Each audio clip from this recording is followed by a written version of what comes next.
마태복음 14장 빈들에서 먹이시고 바다 위를 걸으시는 하나님의 아들. 14장은 어둠으로 시작한다. 신실한 증인 세례 요한이 술자리에 경솔한 맹세 때문에 목베임을 당한다.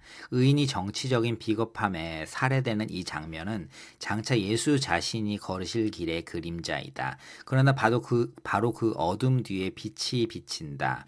예수는 빈들에서 굶주린 무리를 풍성히 먹이시고 바다 위를 걸으시며 내니 두려워하지 말라라고 하신다. 그리고 제자들이 처음으로 온전히 고백한다. 진실로 하나님의 아들이로소이다. 14장은 십자가의 그림자와 하나님 아들의 영광이 한 장에서 만나는 곳이다. 전체 구조 1절에서 12절 세례 요한의 죽음, 신실한 증인의 죽음, 십자가의 그림자. 13장에서 21절 오병이어 빈들에서 풍성히 먹이시는 목자. 22절에서 33절 무리를 걸으심, 바다를 밟으시는 내니, 즉시 붙잡으시는 손. 34절에서 36절 게네사렛에서의 치유, 옷자락을 향해 뻗은 믿음.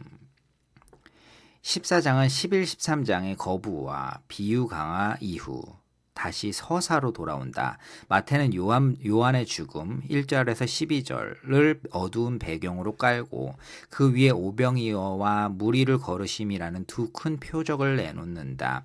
이 두 표적은 예수의 정체에 대한 결정적인 계시이며 믿지 않음으로 능력을 행하지 아니하시더라의 불신과 대조되는 제자들의 고백의 절정으로 이른다. 이 장이 던지는 핵심 긴장은 둘이다. 첫째, 신실한 증인이 비참하게 죽는 어두움과 풍성히 먹이시고 바다를 밟으시는 영광이 어떻게 한 장에 공존하는가. 둘째, 무리를 걷던 베드로가 가라앉을 때 드러난 작은 믿음은 무엇이며 그 믿음이 작음에 그리스도는 어떻게 응답하시는가. 마태는 요한의 죽음을 십자가의 전조로 베드로의 구원을 즉시 내민 손으로 푼다. 1절에서 12절 세례 요한의 죽음, 십자가의 그림자. 세례 요한의 머리를 소반에 담아 여기서 내게 주소서. 마태는 요한의 죽음을 충격적으로 무의미하게 그린다. 위대한 선지자가 술 취한 생일 잔치에 경솔한 맹세, 헤로디아의 원한, 헤롯의 체면 때문에 목베임을 당한다. 신실하게 진리를 말한 자 요한은 헤롯의 불법한 결혼을 책망했다가 그 진리 때문에 죽는다. 이 어두운 사파는 신학적 무게를 그것이 예수 자신의 죽음을 예표하는 데에 있다.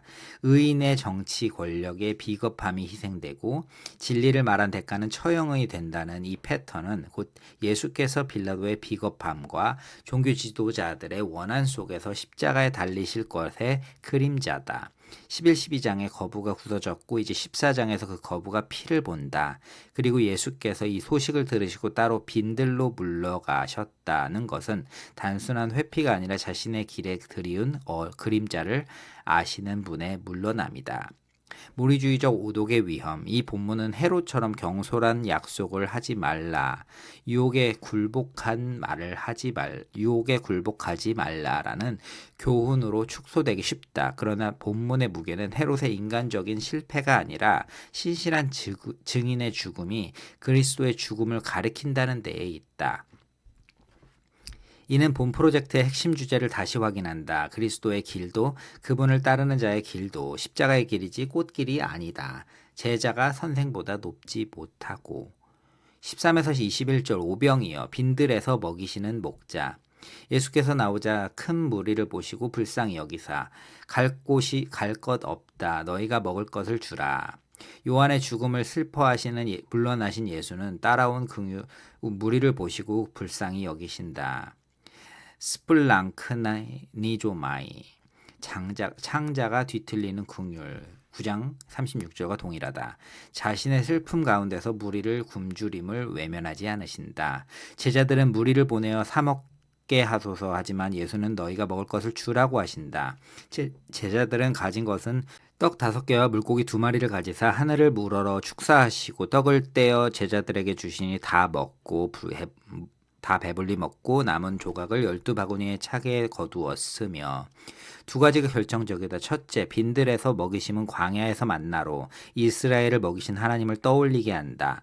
예수는 목자 없는 양의 참 목자로 광야에서 친히 양떼를 먹이신다. 둘째, 가지사 축사하시고 떼어 주시니 took, blessed, broke, gave.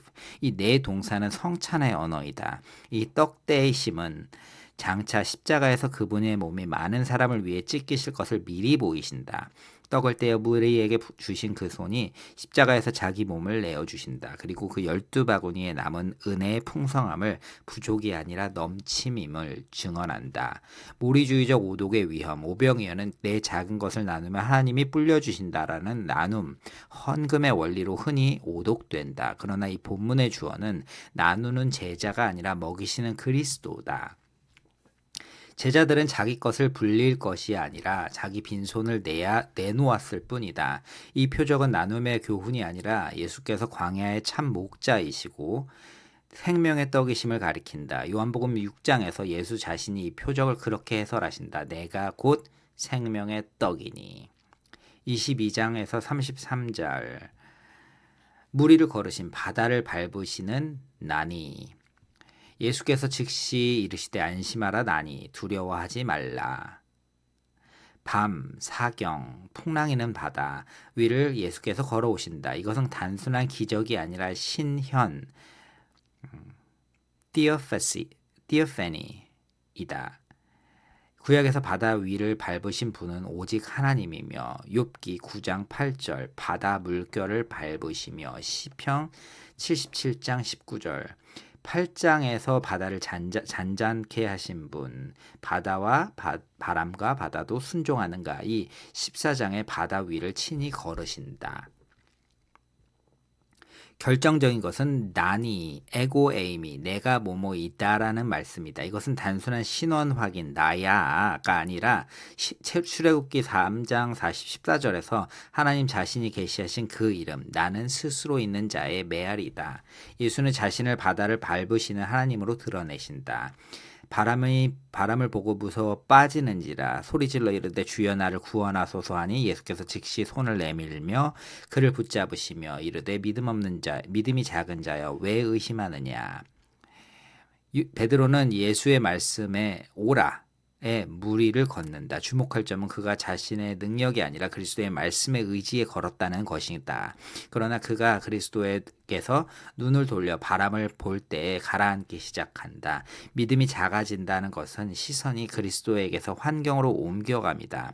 그리고 그 가라앉는 베드로를 향한 그리스도의 반응이 복음이다. 즉시 손을 내밀어 그를 붙잡으시고 책망 왜 의심하느냐는 있었으나 그 책망의 앞서 손이 그를 먼저 붙잡는다. 작은 믿음조차도 그리스도의 즉각적인 구원의 손에 붙들린다. 무리주의적 오독의 위험. 이 본문은 충분한 믿음이 가지면 너도 무리를 거둘 수 있다. 의심하지 않으면 가라앉지 않는다는 자기 능력의 신앙으로 오독되기 쉽다.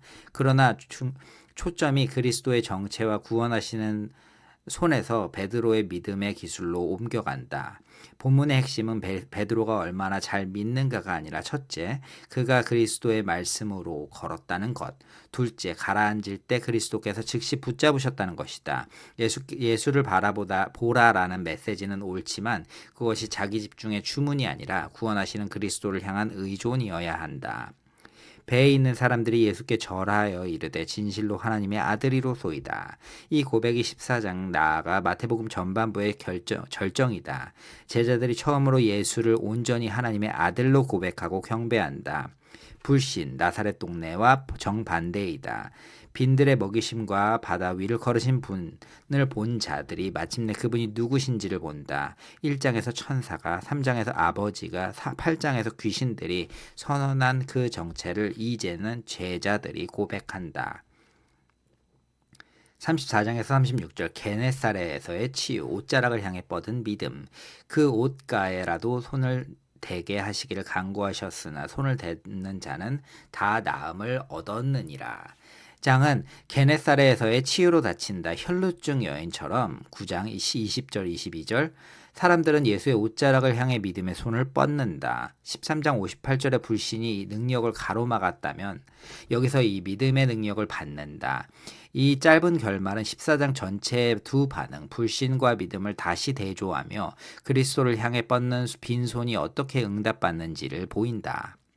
마태복음 14장을 꿰뚫는 신학적 흐름 14장은 십자가의 그림에서 하나님의 아들의 계시로 흐른다. 신실한 증인의 죽음, 십자가의 전조, 빈들에서 먹이심, 참 목자, 생명의 떡, 바다를 밟으시는 난이, 신현, 가라앉는 자를 붙잡으심, 작은 믿음을 향한 즉각적인 구원, 하나님의 아들 고백, 정체성의 계시, 옷자락을 향한 믿음, 빈손의 응답, 순서가 일관되다 모든 표적이 인간의 역량이 아니라 그리스도의 정체와 긍휼에서 나온다. 제자들은 빈손 5떡을 내어놓으시는 분이며 베드로는 말씀으로만 걷다가 그리스도의 손에 붙들린다. 믿음, 베드로의 걸음, 무리의 옷자락 만짐은 한결같이 자기의 능력이 아니라 그리스도를 향한 의존이며 그 의존이 작을 때조차 그리스도의 손이 먼저 붙잡는다. 그리스도의 정체와 긍휼이 먼저, 믿음의 반응은 그분을 향한 빈손이라는 순서가 지켜진다. 특히 오병이어의 성찬적 언어, 가지사, 축사, 떼어, 주시니와 요한의 죽음이라는 십자가의 그림자 함께 놓임으로써 14장은 먹이시는 풍성함이 결국 찢기시는 몸에서 나옴을 암시한다. 영광과 십자가가 한 장에 묶인다. 최종 점검, 예수님 없이도 성립하는가?